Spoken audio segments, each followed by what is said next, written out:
احيانا كتير بتكون نجاح مهمة الصحفي في التفاصيل اللي هو بيقدر يلاحظها في موقع الحدث، واحيانا كتير بيكون نجاح الحوار اللي هيعمله الصحفي في حتة ان هو بيلاحظ حاجات بسيطة جدا لكن بيطلع منها بعناوين كويسة.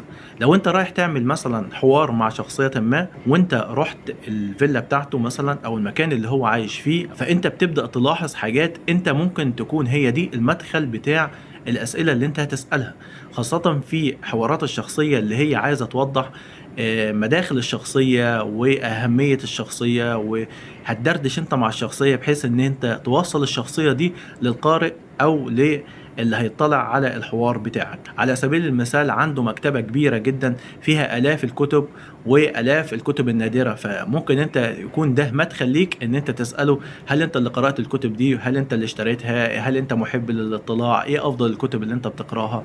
طيب كم تقضي من الوقت في قراءة هذه الكتب؟ كمان ممكن انت تشوف صورة ليه جميلة جدا على احد الحوائط في المنزل بتاعه، والصورة دي ليه وهو صغير مع والده او والدته، ومعهم شخصية معروفة مثلا وليكن رئيس وزراء او وزير او كذا. فممكن تكون الصورة دي مدخل ليك ان انت تسأله عن بعض الأسئلة الخاصة بالصورة. ممكن كمان تلاقيه مهتم مثلا ماسك سبحة في إيده وعمال يسبح عليها ومعتز بيها جدا.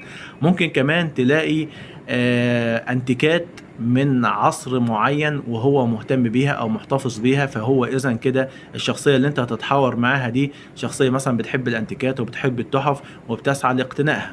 فالمداخل دي كلها مش هتجيلك الا لو انت ليك نظره في الاماكن وارجاء الاماكن اللي انت هتعمل معاها الحوار، فبالتالي لازم انت تكون حريص على ان انت تشوف الاماكن دي وكمان تنظر بعينك وتشوف المدخل الكويس اللي انت تقدر تسأل منه أسئلة كويسة وتطلع منه بإجابات كويسة.